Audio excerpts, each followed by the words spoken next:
రోగములతో కృంగిపోయినా, రోగములతో కృంగిపోయినా, వైద్యుడవు నీవే యేసయ్యా, నన్ను స్వస్థపరచుము యేసయ్యా. రోగములతో కృంగిపోయినా, నా వైద్యుడవు నీవే యేసయ్యా, నన్ను స్వస్థపరచుము యేసయ్యా. కాదన్నాడు నీ అనాథను తండ్రి, కాదన్నాడు నీ అనాథను, కాదన్నాడు నీ అనాథను తండ్రి, కాదన్నాడు నీ అనాథను. నా కన్నీరు తుడుచువాడా, నేనున్నానని అన్నవాడా, నా కన్నీరు తుడుచువాడా, నేనున్నానని అన్నవాడా. అయ్యా కాదన్నాడు నీ అనాథను, అయ్యా కాదన్నాడు నీ అనాథను. అంటే మీ దేవుడు చాలా గొప్పోడు కుమారి అందనమాట ఇంటి అలాంటి. మీ దేవుడు చాలా గొప్పోడు అని ఆ సందర్భాన్ని పట్టుకుని మనం వాళ్ళతో సువార్త ప్రకటించడానికి ఒక అవకాశం అన్నమాట. కాబట్టి ఇప్పుడు ఏమంటే మన దేవుడు ఎట్టివాడో చూపించడానికి మనం ఒక సాధనాలుగా పనిముట్లుగా వాడబడాలి. పచ్చగా ఆకుల్లాగా ఉండకూడదు, ఫలాలు కలిగి ఉండాలి. అప్పుడు దేవుడు మనల్ని చూసి సంతోషించేవారుగా ఉంటారు.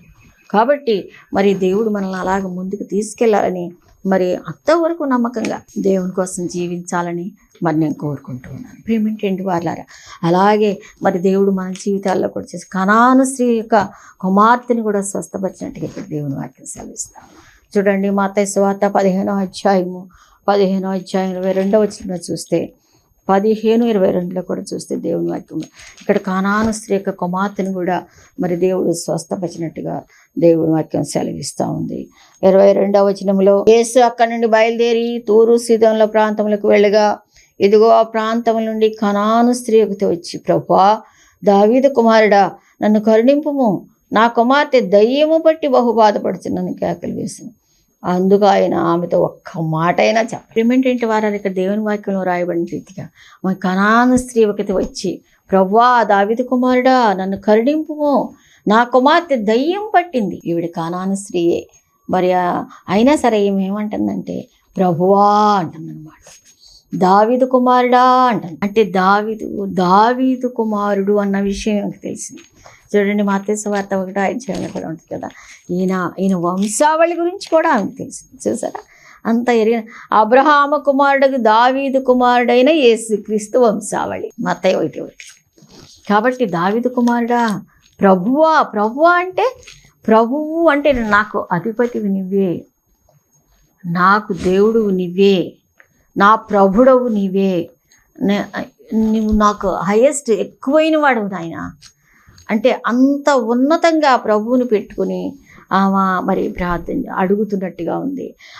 అయితే అతను ఉందేమో కానీ ఇక్కడ కుమార్తె అయితే దయ్యం పట్టుకుందంట. ఆ కుమార్తె దయ్యము పట్టి బహు బాధపడుతున్నదని కేకలు వేసిన. అందుకు ఆయన ఆమెతో ఒక్క మాట అయినా చెప్పలేదు.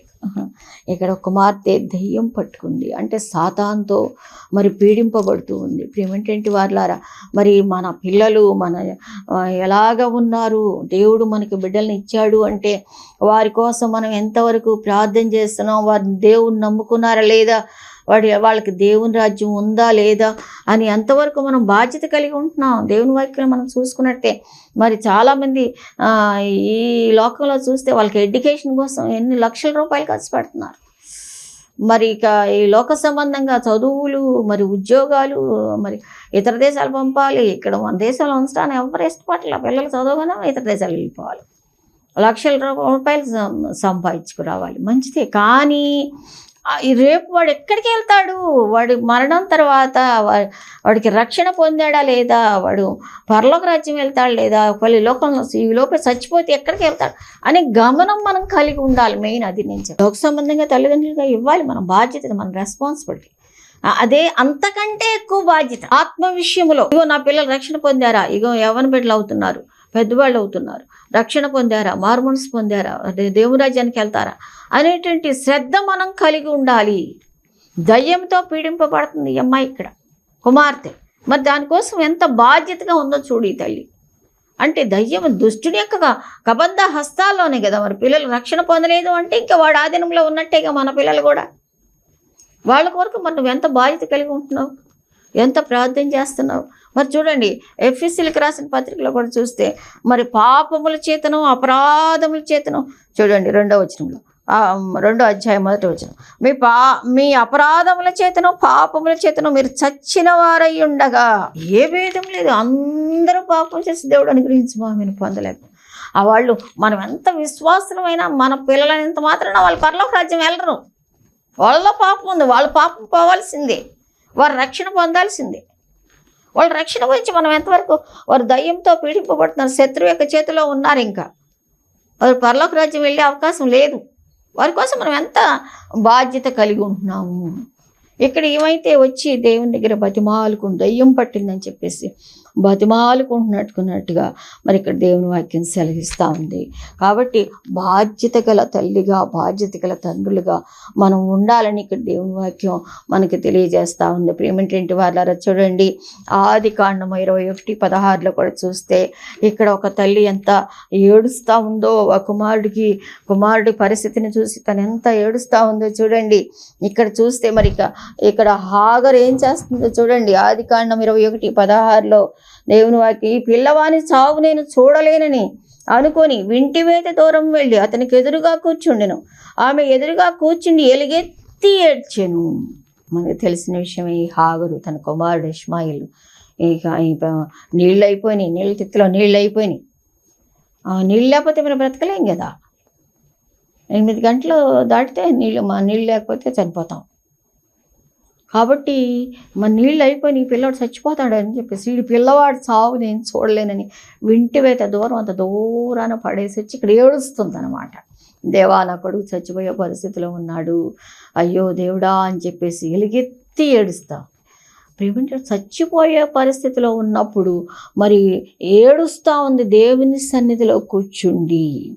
అలాగే చూస్తే చూడండి నిర్గమాకాండము 2:3 కూడా చూస్తే ఇక్కడ కూడా మోషే తల్లి గారు కూడా చాలా తెలివిగా నిర్గమాకాండము చూస్తే ఇక్కడ దేవుని వాక్యంలో 2వ అధ్యాయం 3వ వచనం చూస్తే ఏం కూడా మరి ఇంకా నేను ఆయన దాచలేను, నేను ఏం చెయ్యాలి అని చెప్పేసి మరి భయపడతా ఉంది. తరువాత ఆమె వాని దాచలేక నిర్గమ 2:3 తరువాత ఆమె వాని దాచలేక వాని కొరకు ఒక జమ్ము పెట్టి తీసుకొని దానికి జిగటమన్ను కీలును పూసి అందులో ఆ పిల్లవాడిని పెట్టి ఏటి ఎటున జమ్ములో దాన్ని ఉంచగా. అంటే ఏంటి, ఎంత బాధ్యత తీసుకుందో చూడు. మరి ఏమన్నారు పైన ఫారో ఏమని ఆర్డర్ చేశాడు, హెబ్రీల్లో పుట్టిన ప్రతి కుమారుని నదిలో పారవేయుడి, ప్రతి కుమారుని నదిలో పారేసేయండి, ప్రతి కుమార్తెను హెబ్రీలు ఎవరు బ్రతకడానికి వీల్లేదని ఫారో యొక్క ఆజ్ఞ. అలాంటప్పుడు మరి మంత్రసానులు ఎలాగైతే మరి ఇచ్చేసారు. సరే అలాగైతే తల్లి ఏం చేస్తుంది ఇక్కడ చూడండి, వాని కోసం జమ్ము పెట్టి తయారు చేసి దానికి జిగటమనును కీలును పూసి, అంటే ఇన్ని ఏర్పాట్లు. నదిలో పారేయమన్నంత పారేసి చచ్చిపోతాడు కదా. అంటే బాధ్యత గల తల్లులు, ప్రేమింటి వాళ్ళారా, బ్రతకాలి ఏ విధంగా కానీ. అదే మన బిడ్డలు కూడా నువ్వు పాలిచ్చి నా కోసం పెంచు అంటున్నాడు అంతే దేవుడు. మనం ఇచ్చారు బిడ్డలు అంటే మనకు బహుమానం అన్నప్పుడు ఆయన చేతిలో తీసుకుంటాం, మళ్ళీ మనం ఆయనకి అప్పగించాలి రేపు. కనుక మన దేవుడు నిన్ను లెక్క అడుగుతాడు, నీ బిడ్డలను ఏ విధంగా పెంచావు, వారు రక్షణ పొందారా, వారిని దేవుని రాజ్యం కోసం నువ్వు సిద్ధపరుస్తున్నావా లేదా మరి అనేది దేవుని వాక్యంలో తేటగా చూసుకోవాలి. ఇక్కడ ఏం చేస్తుందంటే కేకలు వేస్తుంది, ఎలుగెత్తి యెహోవా అంటే ప్రార్థన చేయాలి. మన బిడ్డల కోసం మనం ఎక్కువ ఎలుగెత్తి ఏడ్చేవారంగా ప్రార్థన చేసేవారంగా ఉండాలి. దేవుని సన్నిధిలో విజ్ఞాపన చేసే వారంగా ఉండాలి. మరి ఆయా దేవుని పాదాలు పట్టుకుని బ్రతిమలాడుకునే వారంగా ఉండాలి. ఎందుకంటే మరి ప్రార్థన వలననే వారి జీవితాలు మారుతాయి. ప్రార్థన వలననే దేవుడు ఏదో విధంగా వారికి ఒక వాక్యం వినిపించి ఒక మీటింగ్కి తీసుకెళ్ళి ఏదో ఆత్మ వాక్యం పట్టబడి మరి దేవుని వైపు తిరగడానికి వారు అవకాశం కలుగుతుంది. కనుక ప్రియమేంటంటే వారులారా, ఇక్కడ కూడా తల్లులు చాలా మరి ప్రార్థన విజ్ఞాపనలు చేసినట్టుగా దేవుని వాక్యం సెలవిస్తూ ఉంది. ఎలుగెత్తి ఏడ్చినట్టుగా దేవుని వాక్యం సెలవిస్తూ ఉంది. కీర్తన గ్రంథం 65వ అధ్యాయంలో కూడా చూస్తే చూడండి, 2వ వచనంలో చూస్తే, ప్రార్థన ఆలకించువాడా. దేవుడు ప్రార్థన చేస్తే, నువ్వు బిడ్డల కోసం ఉపవాసం ఉండి ప్రార్థన చేస్తే మన ప్రార్థన ఆలకిస్తాడు ఆయన.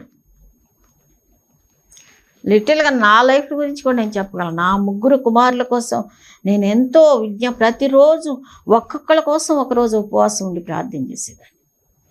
ప్రార్థన చేసి వారి జీవితాల్లో వారిని ఏ విధంగా మేము పాస్టర్ గారిమే కదా, మరి నేను పాస్టర్ గారిని, ఆయన పాస్టర్ గారు, మా కుటుంబమే పాస్టర్ల కుటుంబం కదా. మా పిల్లలు అయినా సరే రక్షణ పొందాలి, వారు మారు మనసు పొందాలి, దేవుని తెలుసుకోవాలి. పిల్లల కోసం సోమవారం వీడి కోసం, మంగళవారం వీడి కోసం, శనివారం వీడి కోసం అని ఉపవాసం ఉండి ప్రార్థన చేసేదాన్ని. ప్రేమేంటంటే వారు దేవుని నమ్ముకొని వాళ్ళు బాప్తిసం తీసుకున్నప్పుడు దేవుని సన్నిధిలో మనకి ఎంతో సంతోషం, దేవుని రాజ్య వారసులైనప్పుడు. ఇక్కడ చూడండి, దేవుని వాక్యంలో ప్రార్థన ఆలకించేవాడు అని దేవుని వాక్యం సెలవిస్తాం. మనం నిజంగా ప్రార్థన చేయాలి కానీ ఆయన మన ప్రార్థన ఆలకిస్తాడు. అంతేకాదు చూడండి, కీర్తన గ్రంథం 5వ అధ్యాయం 3వ వచనం కూడా, ఉదయమున నా ప్రార్థన నీ సన్నిధిని సిద్ధము చేసి కాచి ఉంటాను. యెహోవా, ఉదయమునే నా కంఠస్వరం నీకు వినబడును. ఉదయకాలం మనం దేవుని సన్నిధిలో సిద్ధం చేసుకోవాలంట. రాత్రిపూట దావీదు చూడు ఎలా చెప్తున్నాడు, రాత్రిపూట సిద్ధం చేసుకునేవాడు. రేపు పొద్దున ఏం దేవుని సన్నిధిలో ప్రార్థన చేసుకోవాలి. ఎంత ప్రార్థనకు కూడా ప్రిపరేషన్, మెసేజ్కి కాదు, ప్రార్థనకు కూడా ప్రిపరేషన్.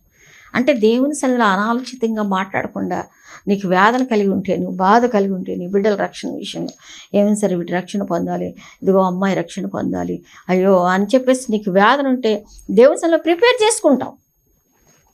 అంతేకాదు చూడండి, యోబు గ్రంథంలో కూడా యోబు ఏమంటాడు దేవుని వాక్యంలో, యోబు 1:5లో కూడా ఏమంటున్నాడో చూడండి, యోబు తన కుమారులు పాపము చేసి తమ హృదయములలో దేవుని దూషించిరేమో అని వారిని పిలువనంపించి వారిని పవిత్రపరిచి అరుణోదయములు లేచి వారిలో ఒక్కొక్క నిమిత్తమై దహన బలి అర్పించుచుండెను. ఒకవేళ వాళ్ళు పాపం చేశారేమో, దేవా నా కుమారులు క్షమించండి, దర్శించండి, రక్షించండి అని అరుణోదయం అంటే ఉదయకాలమే లేచి వాళ్ళు ఒక్కొక్కళ్ళ కోసం, 10 మంది కుమారులు కదా, 10 మంది మేము తలల మీద చేసి ప్రార్థన చేశాడు కదా. మరి ఒకళ్ళు ఇద్దరే ఇప్పుడు మనకి, వాళ్ళకే మరి ఎంతవరకు ప్రార్థన చేస్తున్నారు, వారి ఆత్మరక్షణ గురించి ఎంత శ్రద్ధ కలిగి ఉంటున్నారు. వాళ్ళు 10 మందికి కనీసం 10 నిమిషాలు చేసినా 10 బదులు 100 నిమిషాలు చేయాలి కదా, 1:40 నిమిషాలు పిల్లల కోసమే. అరుణోదయమున బలి అంటే దేవుని ప్రభువా నా బిడ్డలు పాపం చేశారు, క్షమించండి అయ్యా, వారిని తెలుసుకోవాలి అని చెప్పేసేసి యోబు నిత్యము అలాగూ చేయించు వచ్చానంట. ఒకరోజు కాదు చూడండి, ఆ దహన బలి అర్పించు ఒక్కొక్కరు దహనం నుంచి యోబు నిత్యము అలాగూ చేయించుండెను. ఎవ్రీడే అయ్యో వాళ్ళు కొంచెం అలసటగా ఉంది, లేచాను, ఆఫీస్ టైం అయిపోతుంది, వెళ్ళిపోవాలి హడావిడి కాదు, నిత్యము అలాగూ చేశాను. ప్రేమేంటంటే వాళ్ళ బిడ్డల యొక్క రక్షణ కోసం మనం ప్రార్థించవలసిన వారంగా ఉన్నాము. ఈవిడైతే అమ్మో చనిపోతుంది నా కుమార్తె, దయ్యం పట్టి మరి ఇదైపోతుందని చెప్పినప్పుడు దేవుని యొక్క సహాయమును, దేవుడి దగ్గరికి వెళ్ళిపోయి ఏడవటం, ఆయన దగ్గర కేకలు వేయటం, మరి ఆయన దగ్గర మొర్ర పెట్టుకోవటం చేసినట్టుగా ఇక్కడ దేవుని వాక్యం సెలవిస్తూ ఉంది. బాధ్యత గల తల్లులను మనం చూసాం ఇక్కడ. ఈ బాధ్యత గల తల్లులు ఏం చేశారంటే, మరి దేవుని దగ్గరికి వెళ్ళి అక్కడ వెళ్ళి మరి హాగర్ అయితే దూరాన్ని అక్కడ వేసేసి ఎలుగెత్తి ఏడ్చింది. అంటే దేవుని సన్నిధిలో ఎంత మొరపెట్టిందో ప్రేమంటే, వెంటనే జలం వచ్చిందా లేదా, నీళ్ళు పంపించారా లేదా దేవుడు. ఎప్పుడైతే మనం హృదయపూర్వకంగా ప్రార్థన చేస్తామో తప్పకుండా మనం రిప్లై చూస్తాం. కాబట్టి ప్రేమేంటంటే వాళ్ళారా, మరి మన యొక్క బిడ్డల కోసం మనం ప్రార్థించవలసిన వారంగా ఉన్నాము, మొరపెట్టవలసిన వారంగా ఉన్నాము. ప్రభువా నాకు సహాయం చేయండి, నీ మీదే నేను ఆధారపడుతున్నాను అని చెప్పేసేసి ఈవిడ ఎంతో వేదనతో మరి ప్రార్థన చేస్తున్నట్టుగా ఉంది. ఇక్కడ చూడండి మత్తయి సువార్త మరి 15:22 చూస్తే ఆవిడ ఎంతగా మరి మొరపెట్టుకుంటుంది. అందుకు ఆయన ఆమెతో ఒక్క మాటైనా చెప్పలేదు. అప్పుడు ఆయన శిష్యులు వచ్చి ఈమెను మనం వెంబడి కేకలు వేయకుండా పంపించేసేయండి అని చెప్పి శిష్యులు వ్యసన పడుతున్నారు. వీళ్ళకి ఎందుకు? అదే మనం దేవుళ్ళు మనం ముందుకు వెళ్తున్నప్పుడు శిష్యుల్లాగానే ఉంటారు, భక్తుల్లాగానే ఉంటారు, పెద్దల్లాగానే ఉంటారు, వ్యసన పడతారనమాట. దేవుని కార్యం చేయకుండా మరి విసుగుదలత కలిగించే దేవుని వాళ్ళు విసుక్కుంటారు. వాళ్ళకి ఎందుకు? ప్రభువారికి చెప్పాలి కానీ వాళ్ళు ఏమైనా చేయగలరా? కాదుగా. అయినా సరే ఈమె మన వెంబడి రాకుండా చేయండి ప్రభా అని చెప్పినప్పుడు ఈయన ఇశ్రాయేలు ఇంటి వారిని నశించిన గొర్రెల దగ్గరికి వచ్చానమ్మా అని చెప్పేసి ప్రభు అయినను ఆమె వచ్చి ఆయనకు మ్రొక్కి ప్రభువా ఆయన చెప్తున్నా, శిష్యులు చెప్తున్నా విడిచిపెట్టట్లా ప్రభు పాదాలు. అనేకమైన ఆటంకాలు అభ్యంతరాలు వచ్చినా కూడా మన ఆయన పాదాలు విడిచిపెట్టకూడదు. మనం పిల్లల కోసం ప్రార్థన చేస్తాం, ఈయన మారతాడా ఏంటి, ఈయన మారడు మరి మూర్ఖుడైపోతున్నాడు, ఒక స్టేజ్లో ఒకలాంటి విసుగొచ్చేస్తుంది మనకి. ఆయన విడిచిపెట్టకూడదు ఆయన పాదాలు. ఆయన బిడ్డల గురించి చేసిన వాగ్దానాలను చూసుకోవాలి మనం. నీ సంతానము నేనే రక్షించెదను, నీకు పుట్టిన వారిని నేను ఆశీర్వదించెదను. ప్రభు ఎన్నో వాగ్దానాలు చేశారు కదా. ప్రభు ఇలా అన్నావు కదా, ఇలా అన్న నువ్వు అంటే మాట తప్పవు కదా, నువ్వు మాట నెరవేరుస్తావు కదా, కాబట్టి నా బిడ్డల విషయాలు వాగ్దానం నెరవేర్చు అని మనం పాదాలు విడవకూడదు, విసుక్కోకూడదు. ఆ శిష్యులు విసుక్కున్నా సరే, మరి లేట్ అయినా సరే వాళ్ళు రక్షణ పొందే వరకు చాలామంది భక్తుల జీవిత చరిత్రలు మనం చదివినప్పుడు జాన్ వెస్లీ తల్లి మరి ఇంకా వాళ్ళు అందరూ కూడా ఎంత ప్రార్థన చేసేవారని, చేసినప్పుడు వాళ్ళు మిషనరీగా తయారయ్యారని. మరి అలా మనం ప్రార్థన చేసినప్పుడు మన బిడ్డలు రేపు ముందు రక్షణ పొంది ఆ తర్వాత దేవుని ప్రణాళిక ప్రకారం మిషనరీస్గా తయారయ్యే అవకాశం ఉంది. కాబట్టి ఇక్కడ ఏమంటున్నాడంటే ఇక్కడ దేవుడి విడవకుండా ప్రభు యొక్క సహాయం కోసం వేడుకుంటూనే ఉంది. ఇక్కడ ఈయన అంటున్నాడు, పిల్లల రొట్టె తీసుకొని కుక్క పిల్లల వేయటం యుక్తము కాదని చెప్పగా ఆమె నిజమే ప్రభు, కుక్క పిల్లలు కూడా తమ యజమానుల బల్ల మీద నుండి పడరు, మొక్కలు తినుడు కదా అంటే కుక్కవి అని చెప్పి అట్లా వేరేలాగా మాట్లాడినా కూడా అంటే ఇశ్రాయేల్ కోసమే, దేవుని బిడ్డల కోసమే, మరి దేవుని ఇది కోసమే మరి ప్రత్యేకింపబడినవి కూడా నువ్వు కోరుకుంటున్నావు అని చెప్పి అన్నా కూడా అంటే కుక్క పిల్లవి అని అన్నా కూడా అవి ఏమాత్రం కోపం తెచ్చుకో. అంటే మన జీవితాల్లో వ్యతిరేకతలు మరి ఆటంకాలు అభ్యంతరాలు వచ్చినప్పుడు మనం ఏమాత్రం మరి వెనుతిరగకుండా ఉండాలి. ప్రార్థనా జీవితాల్లో మన బిడ్డలను దేవుని కోసం సంపాదించుకునే విషయంలో ఏమాత్రం మనం వెనుతిరగకూడదు, తగ్గకూడదు, మరి నిరాశ పడకూడదు, ప్రార్థన లోపం ఉండకూడదు. చూడండి దేవుని వాక్యం ఏమని సెలవిస్తూ ఉందంటే రెండవ దినవృత్తాంతాల గ్రంథంలో చూడండి 7:14 చూస్తే ఏంటంటే మన ఇక్కడ ప్రార్థనా జీవితాన్ని మనం చూస్తూ ఉన్నాము. 7:14 నా పేరు పెట్టబడిన నా జనులు తాము తగ్గించుకొని ప్రార్థన చేసి నన్ను వెదకి తమ చెడు మార్గములను విడిచిన ఎడల ఆకాశము నుండి నేను వారి ప్రార్థనను విని వారి పాపములు క్షమించి వారి దేశమును స్వస్థపరచుదును. ఏమంటే దేవుని వాక్యం ఎంత, నా పేరు పెట్టబడిన నా జనులు తాము తగ్గించుకోవాలి. ఇక్కడ కూడా ఇవి ఎంత తగ్గించుకుంటుందో చూడు, తాము తగ్గించుకొని తమ చెడు మార్గములను విడిచి ప్రార్థన చేసి చెడు మార్గములను విడిచినట్లా నన్ను వెదకి, ఆయన వెదకాలి, ఆయన వెంబడించాలి, ఆయన వెంటే పరుగులెత్తాలి, ఆయన సన్నిధిని మనం వెతకాలి. ఎప్పుడెప్పుడు ఆయన సన్నిధికి వెళ్తానా, ఈ పనులు ముగించుకుని బిడ్డ కోసం ప్రార్థన చేద్దాం అనుకుంటున్నాను, టైం అయిపోయింది, టైం పెట్టుకునేవాళ్ళు. ఈరోజు వీడి కోసం, ఈరోజు వీడి కోసం, అమ్మో ఇవాళ పాల్ టైం కదా, ఇవాళ జాన్ టైం కదా, ఇవాళ ఐజక్ టైం కదా, దేవుని సన్నిధికి వెళ్ళాలి, ఎన్ని గంటల నుంచి ఇన్ని గంటల వరకు కదా, దేవుని సన్నిధి ఎప్పుడెప్పుడు వెళ్దామా పరుగులు, మరి పనులు తగ్గించుకుని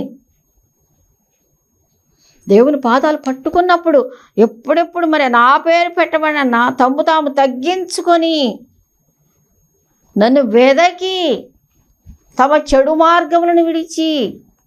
దేవుడు మన ప్రార్థన ఆలకించాలంటే ఇవన్నీ మనం చేయాలి. చెడు మార్గాన్ని విడిచిపెట్టేయాలి, ఆయన్ని వెదకాలి. ఆయన నామం పెట్టుకుంటున్నాం, వెళ్ళి ప్రార్థన చేస్తున్నాం, ఆయన మన ప్రార్థన ఆలకించాలి అంటే అప్పుడు దేశాన్ని స్వస్థపరుస్తాను, అప్పుడు నీ ప్రార్థన ఆలకిస్తాను అంటున్నాడు, అప్పుడు నీ బిడ్డను స్వస్థపరుస్తాను అంటున్నాడు, అప్పుడు నీ బిడ్డను రక్షిస్తాను అంటున్నాడు. కనుక అటువంటి ప్రార్థన మన జీవితాల్లో చేసినప్పుడు అప్పుడు దేవుడు చూడండి, ఆమె నిజమే ప్రభు, కుక్క పిల్ల కూడా కింద పడ్డ ఏరుకుంటే కదా, తాను తగ్గించుకో, మనల్ని మనం తగ్గించుకోవాలి. ఆయన చాలా చాలా హన్నాలా ప్రార్థన చేస్తుంది చూడండి. నీ దాసురాలని నా మనవి, నీ దాసురాలని నన్ను కటాక్షించి, నీ దాసురాలని నా మనవి ఆలకించు ప్రభా, నీ దాసురాలని కనికరించి ఒక కుమారుని ఇచ్చిన ఎడల వాడిని నీకే ఇస్తాను ప్రభా, నీకే ప్రతిష్ట ప్రభా. అంటే నీ దాసురాలని అంటారు ఏంటంటే, నేను దాసురాలని ప్రభా, నన్ను నేను తగ్గించుకున్నాను. నువ్వు గొప్ప ప్రభుడువు నాయన, నువ్వు గొప్ప దేవుడువు నాయన, నీ దగ్గరికి వస్తా అంటే మనం తగ్గించుకోవాలి. ఎవడు దీనుడై నా మాట విని వణుకుచుండునో వానినే నేను దృష్టిస్తున్నాను. దీనత్వం, తగ్గింపు, మనం తగ్గించుకోవాలి. నా గర్వము, అహంకారము, పగరబోతనం ఇవన్నీ సాతాను గుర్తు, అవి లోకాధికారి అవన్నీ మనలో ఉంటే దేవుని మనసు, దేవుని ప్రేమ, దేవుని ఇది మనలో ఉండదు, దేవుడు మనలో ఉండడం. అప్పుడు మన ప్రార్థన ఎలా ఆలకిస్తాడు? కనుక వాటి అన్నింటినీ మనం తీసుకుని మనం తగ్గించుకొని, ప్రభా ఏ పడిదాన్ని ఆయన నాకు ఈ కృప ఇచ్చావు అని నా ప్రార్థన మీ సంతకి చేర్చుకోండి అని. అంతేకాదు చూడండి, యోహాను పత్రికలో కూడా దేవుని వాక్యం ఏ విషయాలు మనపై నేరారోపణ చేస్తున్నాయో, దేవుని సన్నిధిలో మనం ఏవైతే మనం హృదయం నేరారోపణ చేస్తుందో వాటన్నిటిని మనం ఒప్పుకొని విడిచిపెట్టేసేయాలి. అప్పుడే దేవుడు మన ప్రార్థన ఆలకిస్తాడు. అంతేగాని మనం ఏ విషయాలు మనం దేవుని సన్నిధిలో మరి వదిలిపెట్టుకోకుండా మన ఇష్టానుసారంగా మనం జీవించినప్పుడు దేవుడు మన ప్రార్థన ఆలకించడు. మన హృదయముల కంటే అధికుడై ఏ విషయములో మన హృదయము దోషారోపణ చేయను, ఆయా విషయములో ఆయన ఎదుట మన హృదయములను సమ్మతిపరుచుకుందాము. మన ఏ విషయాలు మనపై దోషారోపణ చేస్తున్నాయో, ఎక్కడ మనం తప్పిపోతున్నాము, ఎక్కడ మనం తొలగిపోతున్నాము, ఎక్కడ దేవునికి ఆటంకమైనటువంటి పనులు మనం చేస్తున్నాము, ఎక్కడ మనం బాధ పెడుతూ ఉన్నాము, అవన్నీ కూడా ఒప్పుకొని విడిచిపెట్టేసేయాలి. మన ప్రార్థన ప్రభు ఆలకించాలి అంటే మరి ఎప్పుడైతే అవన్నీ తాను తగ్గించుకొని దేవుని దగ్గరికి వచ్చిందో అప్పుడు ఏమంటున్నాడంటే చూడండి, అమ్మా నీ విశ్వాసం, అందుకు యేసు 28వ వచనం, మత్తయి సువార్త 15:28, అందుకు యేసు అమ్మా నీ విశ్వాసం గొప్పది, నువ్వు కోరినట్లే నీకు అవునుగా కానీ ఆమెతో చెప్పాను. ఆ గడియలోని చూడండి, ఇందాక తక్షణమే అన్నాడు అతను స్వస్థపరిచిన, ఇప్పుడు ఆ గడియలోని ఎప్పుడైతే మనం దేవునికి ఇష్టలముగా దేవుని సన్నిధికి నిజముగా వచ్చి హృదయపూర్వకంగా ప్రార్థన, ఆ గడియలోని ఆమె కుమార్తె స్వస్థతను మేము మరి కనుక మన జీవితాల్లో కూడా మరి ఆ విధంగా మరి కనాను స్త్రీ కుమార్తె కోసం ప్రార్థించి మరి స్వస్థను పొందుకున్నట్టుగా మరి దేవుని వాక్యంలో చూస్తున్నాం. మనం కూడా మన జీవితాల్లో మన బిడ్డల కోసం అటువంటి విశ్వాసంతో ప్రార్థన చేసినప్పుడు తప్పకుండా వారు రక్షణ పొందుతారు, వారు దేవుని బిడ్డలు అవుతారు. మరి దేవునికి వారిని అప్పగించినప్పుడు దేవుని సన్నిధిలో నువ్వు రేపు నీ బహుమానాల గురించి నువ్వేమాత్రం సిగ్గుపడక్కర్లేని ముఖముతో ఆయన దగ్గర నిలబడటానికి దేవుడు నీకు అవకాశం ఇస్తాడు. కనుక ప్రియమైనటువంటి వాళ్ళారా, అమ్మా నీ విశ్వాసమే ఏంటంటే వీటన్నిటికీ కారణం మన విశ్వాసమే.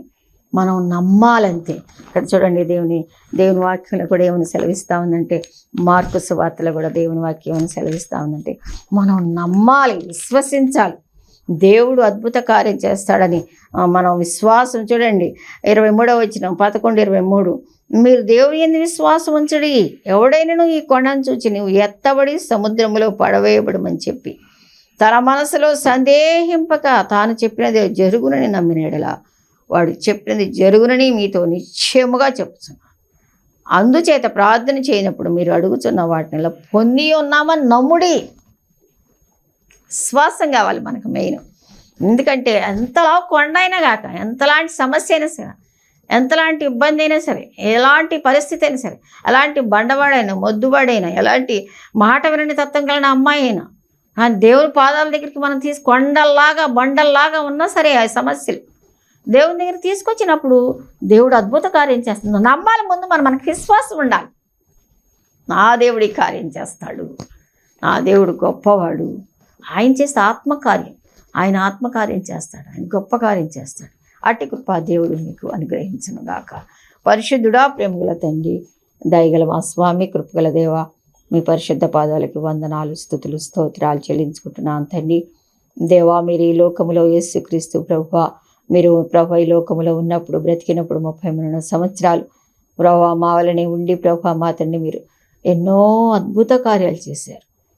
వెంటనే సూచక్రియలు చేయొచ్చు వారి విశ్వాసమును బలపరచెను అని నీ వాక్యాన్ని బట్టి ప్రభు శిష్యులకు, ప్రజలకు ఎన్నో కార్యాలు చేస్తూ ప్రభు విశ్వాసాన్ని బలపరుస్తూ వచ్చావు ఆయన. అలాగే ఈ దినాల్లో కూడా ప్రభు, మా జీవితాల్లో కూడా ప్రభు, వాటిని మేము తండ్రి అన్వయించుకుని, అవును తండ్రి, విశ్వాసంతో ప్రార్థన చేసినప్పుడు మా జీవితాల్లో మీరు చేసిన ఎన్నో కార్యాల కొరకు వందనాలు. ఇంకనూ ఎటువంటి కొండలాంటి సమస్యలైనా మీ సన్నిధిలో పెట్టి మేము విశ్వాసంతో ప్రార్థన చేసినప్పుడు అద్భుత కార్యాలు చేస్తారని మరొకసారి మీరు మమ్మల్ని మాట్లాడి బలపరిచేందుకు స్తోత్రాలు. మా ప్రియులను బలపరచండి. ఎవరైతే మరి కొండలాంటి, బండలాంటి సమస్యలతో బాధపడుతూ ఉన్నారో ఆత్మీయ జీవితాలు మీ దగ్గర పెట్టుకుని నీ నుండి విముక్తి పొంది గొప్ప కార్యాలు చూడటానికి సహాయం చేసి మహిమ పొందమని ప్రభువా మీకు ఎన్నో వందనాలు, స్తోత్రాలు చెల్లిస్తూ యేసు నామములో స్తుతించి ప్రార్థించి వేడుకుంటున్నాం తండ్రి. ఆమేన్. Thank you very much.